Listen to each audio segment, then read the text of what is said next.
Hello, my name is Brant Hunt. Today is the 10th day of July, that is 2024.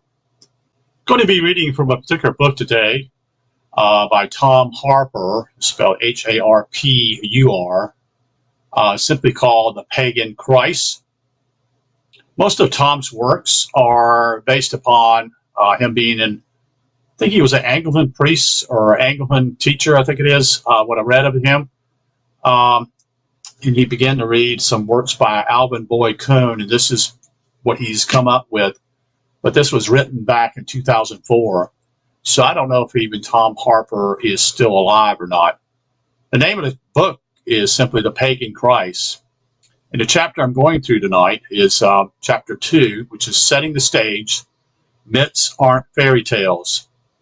And this is what most people think, that a myth is simply a fairy tale.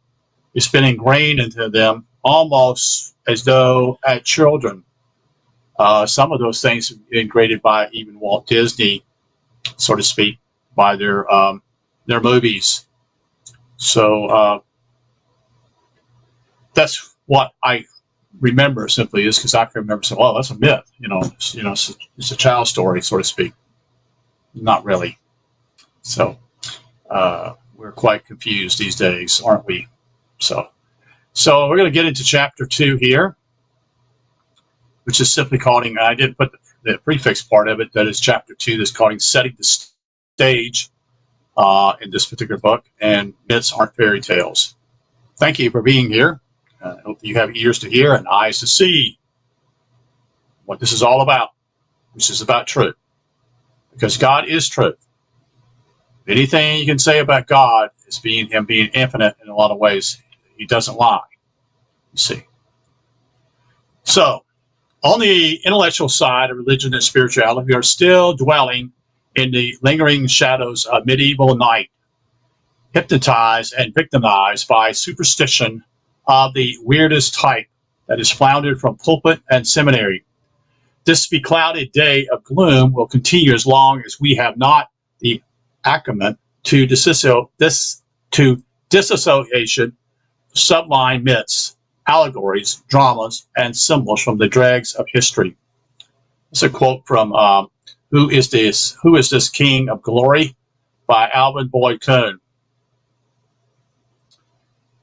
Another quote here from the Bhagavad Gita simply says, "Those who lack discrimination may quote the letter of the scripture, but they are really denying its inner truth." That's a great quote, because most people are caught up in the letter of the scripture, which I've spoken about, the letter of the law, another word for it, and that's what keeps them from actually coming to the truth. So let's begin. The discoveries and revelations in the book have had a profound effect upon me, my own personal spiritual journey. It is hard for me even now to believe that throughout all my previous training in and inquiry into the spiritual and religious dimensions of life, I could have missed something so important. Yes, most of us have missed it. Indeed, the uncovering of those truths, or these truths, I should say, have been unquestionably the most transformative experience of my life. My hope is that my excitement and inspiration will be passed on to you. We begin by taking a closer look at myth. The section is called The Power of Myth. One would easily suppose that with the enormous popularity of the widely broadcasted 6-part television series called The Power of Myth, featuring the late Joseph Campbell in conversation with Bill Moyers, and with the extensive writing on this topic by Campbell, there would be a general public awareness of the centrality and importance of mythology for human culture and progress. The series, which has often been repeated and reposes on the video shelves of many thousands of people the world over, made plain to the simplest of terms the essential ability of myths to change states of consciousness and to impart sublime truths accessible in no other way. It showed, among other things, how each one of us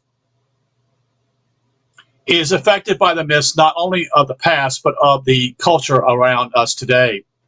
Nevertheless, it is safe to say that there are, at this moment, few words in our language less comprehended, or for that matter, valued, than the word myth.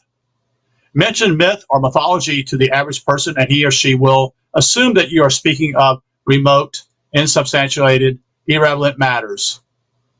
In our culture, the word is synonymous with, at best, fairy tales, and at worst, outright lies and deception.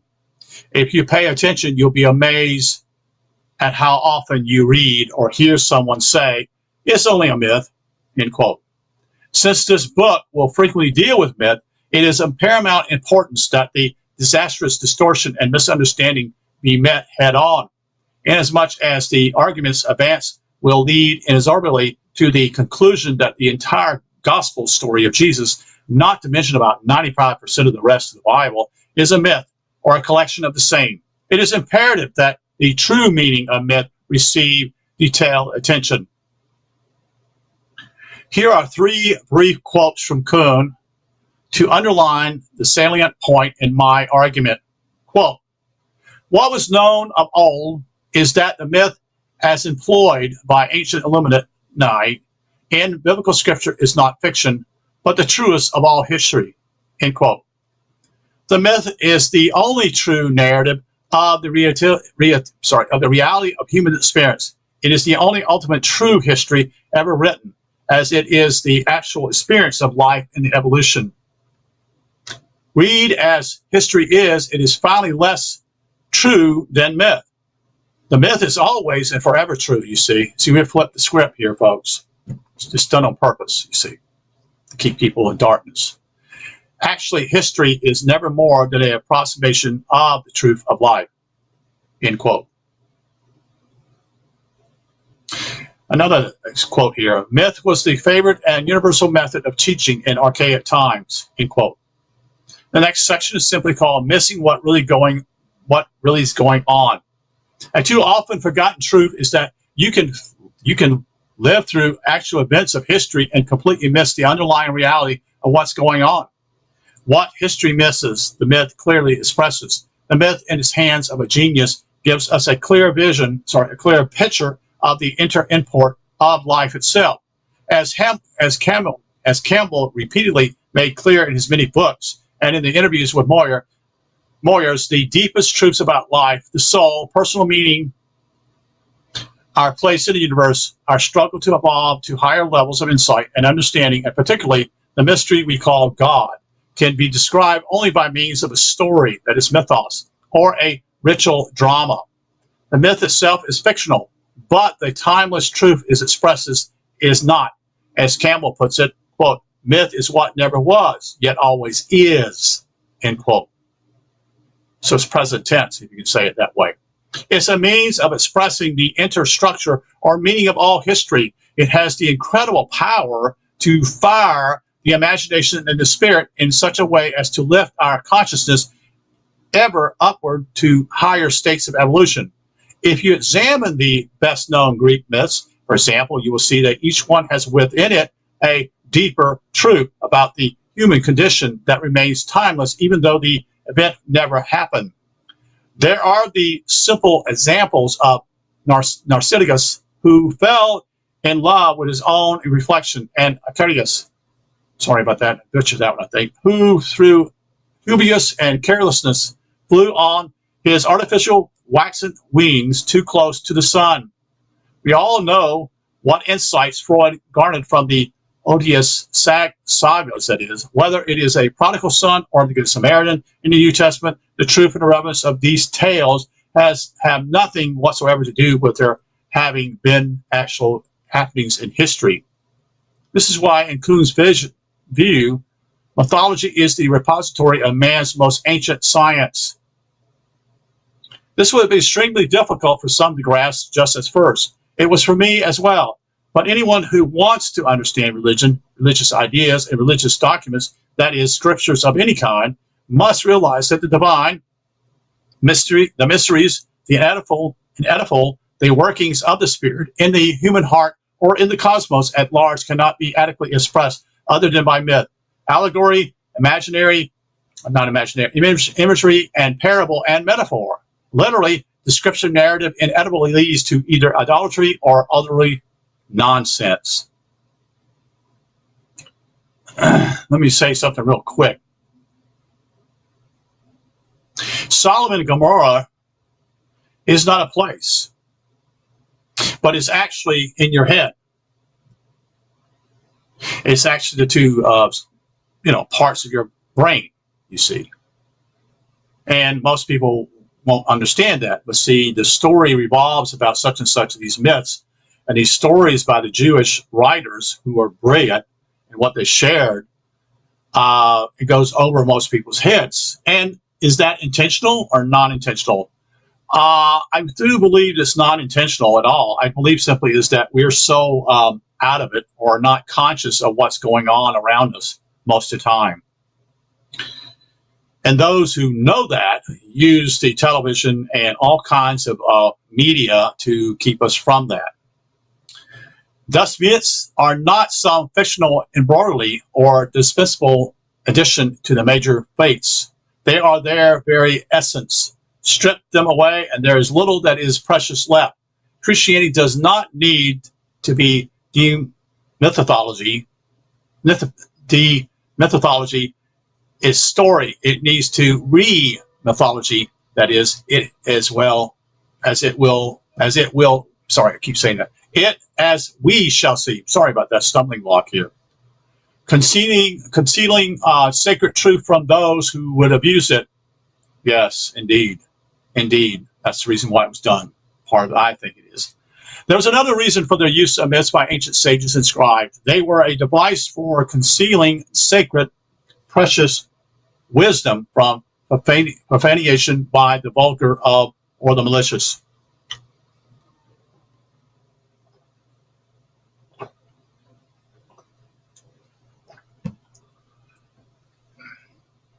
There was a determination in the earliest circles of the very wise to prevent the special spiritual knowledge or gnosis from falling into unworthy hands, those who would misuse or desecrate or perhaps pervert it in any way they could.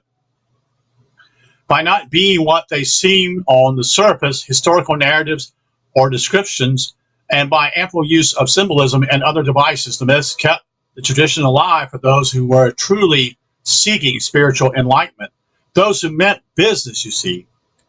Salius, a 4th century philosopher, in his treatise on the myths, says that, quote, to conceal the truth by myths prevents contempt of the foolish and compels the good to practice philosophy, end quote. It was not in any way a class issue or a case of discrimination, except that it did demand a minimum level of intellectual acumen and education from a sincere seeker.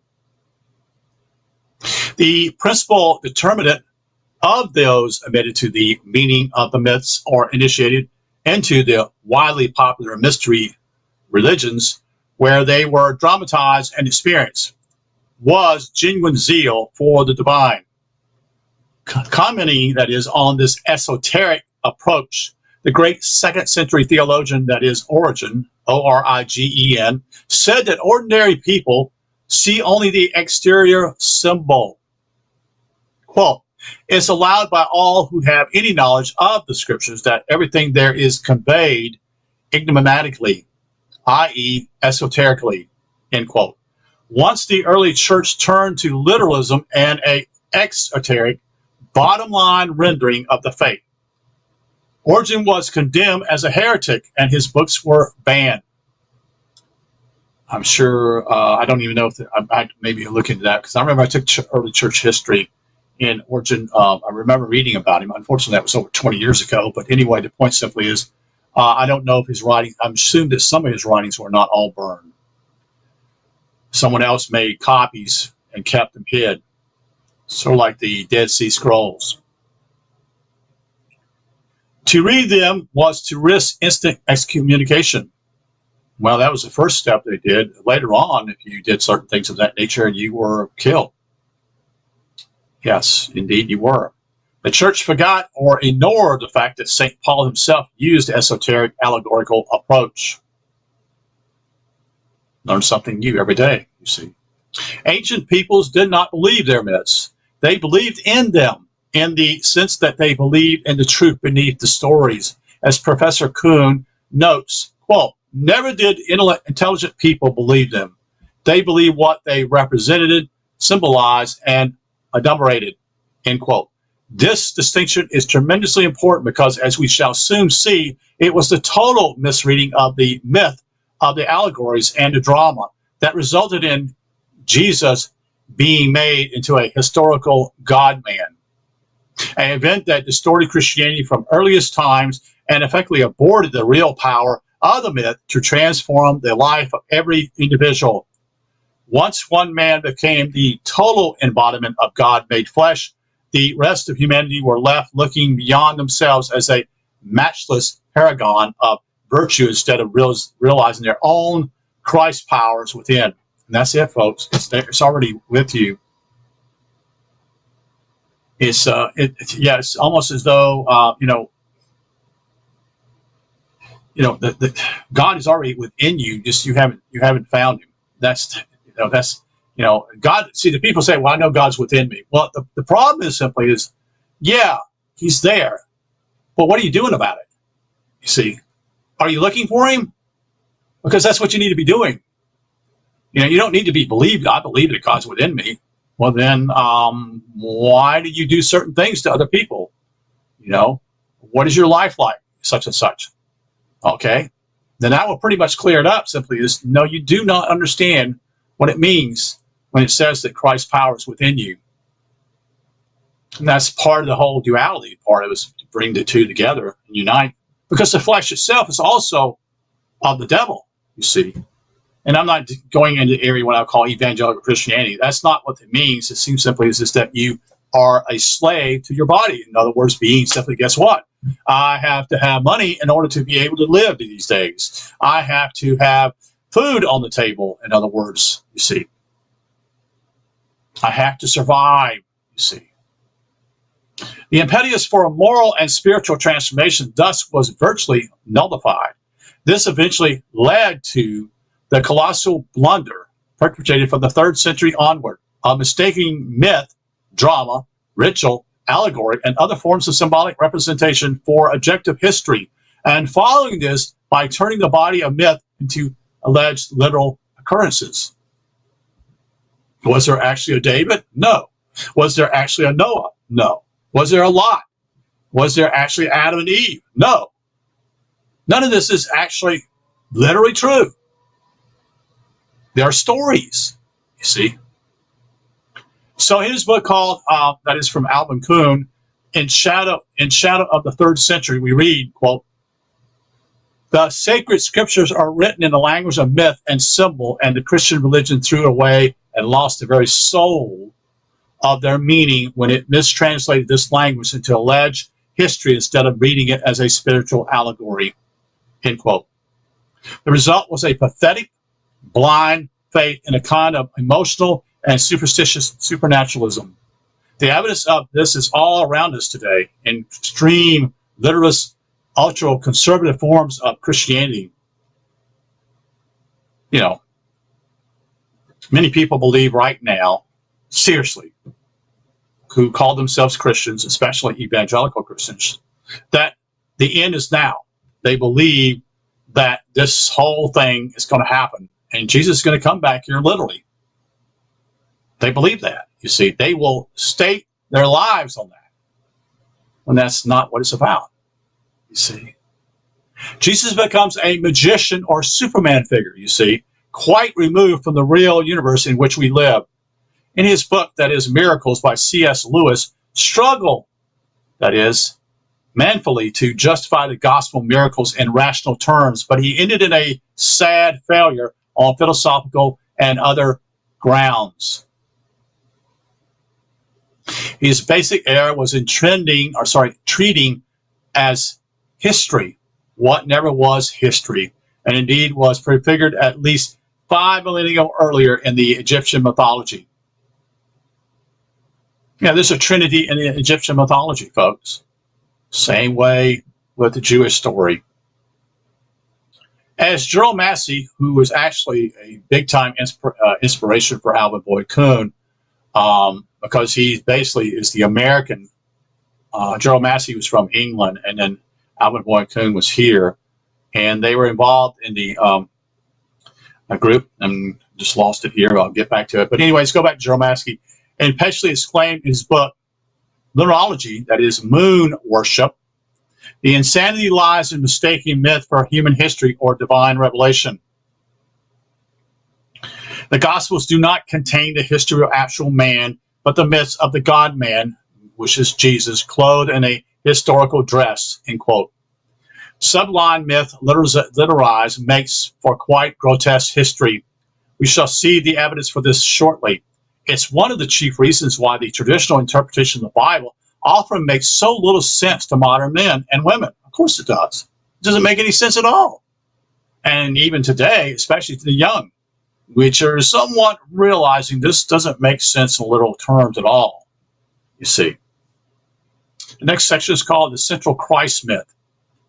All of this brings us to the Central Christos myth, which is in many different forms, lies at the heart of every ancient religion. The work of Massey and Kuhn, reinforced by, and both these guys were Theosophists. That's what they were. That's what the word I was trying to think of. Reinforced by modern mythologies, firmly established that the single vast theme that is, in fact, in quotes, the central teaching of all religions, or all religion, is indeed the incarnation of the divine in the human. This is something I'm trying to share with others, something from others, that is, the other day. Everybody's celebrating that Jesus rose from the dead. Folks, that never happened. You see, that didn't happen in literal terms. But you need to understand simply is that you are the one that needs to pursue this in a way that simply is that you are able to rise within yourself, you see, and see the truth within your own head.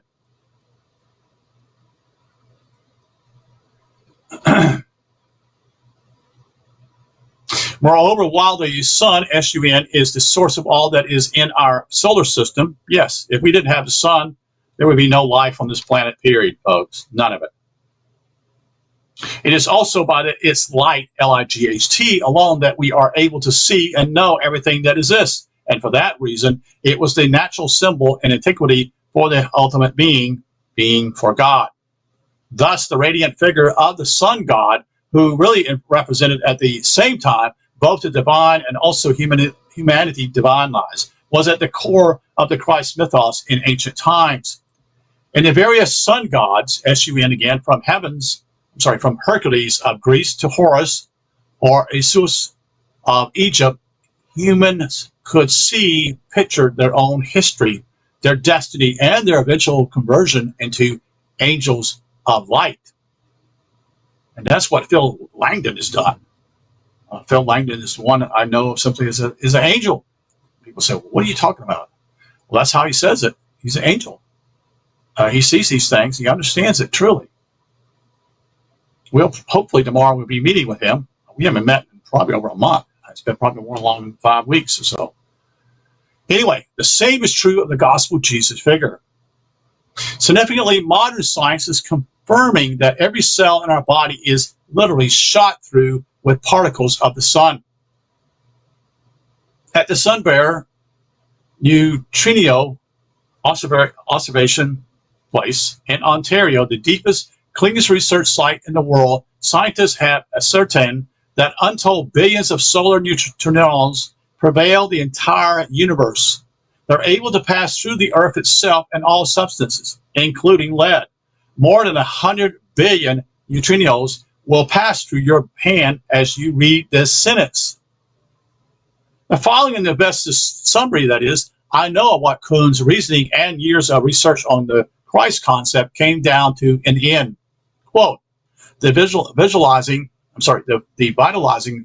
theme or item of ancient knowledge was the prime datum that man is himself in his real being, a spark of divine fire struck off like the flint flash from the eternal rock of being and buried in the flesh and body to support its existence when an unquenchable radiant energy.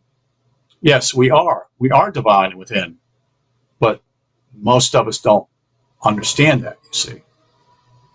The package came with all the goods. That's what the key is simply. to package your body, it came with all the goods. The key is simply you have to put it together, figure out why you're here, you see. On this indestructible fire, the organism and its functions were, quote, suspended, end quote, as the Greek orphanate theology phrased it, and all their modes and activities were the expressions of this ultimate divine principle of spiritual intelligence emerging in matter, end quote. I have studied some of those insights while reading, that is, great classics at Oxford years ago, but nobody ever brought it all together in a meaningful synthesis like this. The ancients placed at the myth center an ideal person who would symbolize humanity itself in its dual nature of human and divine. And who are these people? Well, some of these people simply, as we may know, may not know.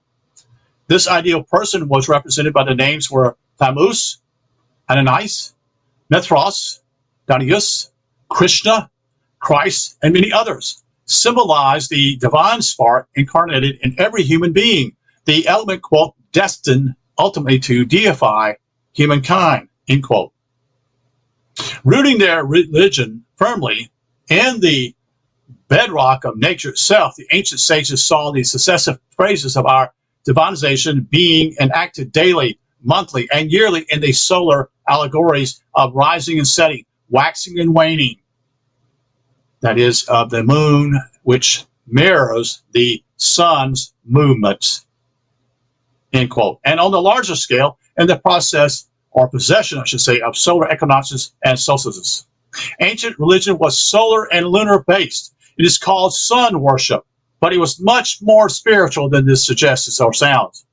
The ancient sages of Egypt, Chaldea, and Samaria were wise and spiritual enough not to wholly identify their deity with even so glorious a manifestation as the sun. God, they understood, was far beyond the sun in glorious reality, but I'm not talking about S-U-N. But since one can speak of God only by means of metaphor in the end, the solar disk was the most powerful, most fitting symbol that could conceive of. What is crucial to remember is that when they extolled the sun's splendor, they saw it as a symbolic not only of God, but ultimately of our own divinity as well. The sun god was the embodiment or model of what each of us, through spiritual evolution, was finally meant to become. Since myth and ritual always goes hand in hand, the entire evolutionary history of humankind was accordingly programmed by these same theologians and defeated in a great trauma that was repeated in mystery plays, you see, aimed at raising people's consciousness and allowing them to experience the emotional catharticism involved in living through a symbolic dying and rising again, that is, quote, to newness of life, end quote.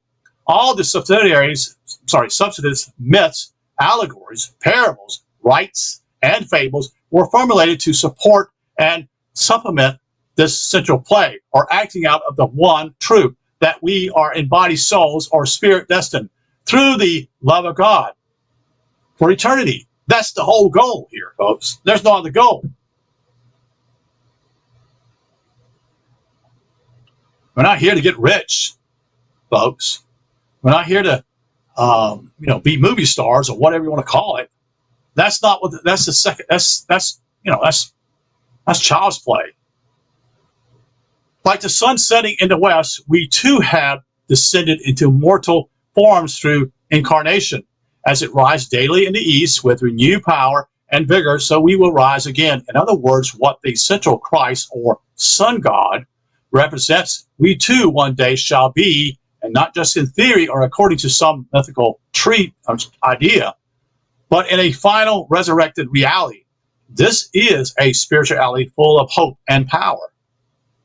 What's amazing is the universality and similarities of these ancient myths, though they are found in widely disparate cultures and dates from the very myths of antiquity, whether it be Chaldean, Sumerian, Persians, or Egyptians, or indeed, as we shall see today, from Central Africa or the Americas. They seem to have come from a single, highly advanced source of intellectual understanding. It's almost as though long ago they were one virtually cosmic religion that eventually and gradually deteriorated over eons. Some eminent scholars take this view, but no one really knows for certain. One thing is rock solid, though, however. Our modern assumption that ancient equals primitives couldn't be more mistaken. That's correct. These people were not stupid, folks. Never were. We're the ones that are stupid because we don't even realize this, because we've been stupefied. We've been brainwashed, so to speak. Far distant civilizations still shine or stun us with their engineering and architecture feats. Of course they do. Look at the pyramids. And the pyramids are all over the world, folks. They're all over the world. Okay? And palaces of old Egypt, or the cathedrals of Stonehenge. And the same is true in the realm of the spirit. We have seen how the ancients used allegory and myth to express their thinking about God and other religious themes. But apart from their profound study of the one, of the only, I should say, Bible originally available to humans, the whole book of creation around them and in the cycles of nature, where did these brilliant insights and convictions come from? The answer seems to be that they came from deep within, through prolonged meditation and inner searching. The ancients discovered archetypically images and symbols that correspond to what they saw and experienced in the natural world. They came to know, for example, the reality of the Christ, that is the Atman, or soul, within by inward exploration. They discovered what God had already, in compassion, planted there. You see, the divine. Again, that's what I'm saying. The package contains it. The key is simply you've got to find it within you, you see. God's own, quote, image, end quote, since the language of our unconsciousness is based on symbols, as Jung and many others have discovered. It was natural to express such profundities in ageless imagery and metaphor and allegories. What is of the utmost importance, though, is that through the myths and the esoteric, that is the inner symbolism, the reality of the faith of their ancient peoples still shines brilliantly today. The evidence shows that their belief in God, in the eternal Christ, quote, seed, end quote, or principle of every human being, and in the certainty of a radiant life to come was as strong as of stronger than that of any literalist or fundamentalist believer today. The Egyptian texts, as we shall see, glow with a life-transforming power and a lofty morality to match. The Ten Commandments, for example, all are anticipated in the teachings from the, quote, the Hall of Judgment, where the soul was weighed in the balance of life in. Yes, the Book of the Dead reveals that, you see. And your heart must be light as a feather. That's what it means. Your heart must be right. If not, you will be discouraged at that point that you will have to come back here and reincarnate again. So it's the time today is to do these things, you know, when you're alive. Here's a summary of what the spiritual Christs are of both the pre-Christian and the earliest Christian Gnostics or experience was, and how such a reality operates in us today. The Christos is the name given to the incarnate presence of God within. Didn't know that, did you? I didn't either. Learn something every day, don't we? 2, the Christos, though known by many names, is present within all of humanity. It is common spiritual property, but not all Christians and non-Christians recognize or acknowledge it in their lives. And it's, folks, it's not a belief system. You know, there are many people who say, I know God, such and such, and I know this stuff. No, you don't. No, we don't. We don't. Unless you go through the experience, you don't know. And experience is the best teacher. 3, to release the potential power of the Christos within, everyone must realize his or her innate spiritual nature and power. 4, doctrines, creeds, dogmas, rites, and rituals have tended to replace this awareness of an innate spiritual essence, although they could still be used in that way to help us celebrate the presence of the Christ within. 5, the Gospels are really dramas about the Christos, with Jesus in the starring role as a dramatic personality. Jesus is the symbolic personification of the Christos. Number 6, Jesus' birth, death, and resurrection are subjective events of the Christ within that each of us is meant to experience. Right. The Christ is born within the manger of our hearts. The Christ within gives, that is, quote, his, end quote, life for us in the same way that a seed must die in order to germinate. I'll say it again. His life for us in the same way that a seed must die in order to germinate. That's why Phil has shared this stuff. You must die before you die because you're a seed, you see. We have it all backwards.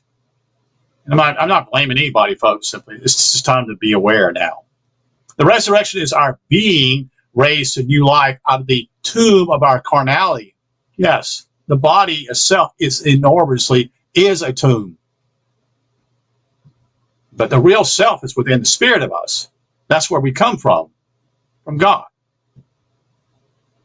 And and in the end, as the creed says, we are reborn in the, quote, life of the world to come, end quote. And number 7, it is through our permission that the Christos is unleashed to spiritualize our nature. We don't become God, but each of us is a fragment of God with divine potentiality. Number 8, religion should provide opportunity for people to commit their lives not to a personal historical Jesus, correct, in the case of Christianity, but to the eternal Christ, however this divine presence is described. All of these themes will recur as we move along. And at that point, we're going to stop because it's chapter 2. And I appreciate you being here. Thank you for being here. Hope that it has made a impression upon you to look into these things more deeply. But thank you for being here. I wish you a good evening. And we will see you soon, hopefully. And thank you. Thank you again. Have a good day. Again, the title simply is called The Pagan Christ, Setting the Stage, that is Myths Aren't Fairy Tales by Tom Harpur, Harpur. Okay. All right. Have a good night. You take care. Bye-bye.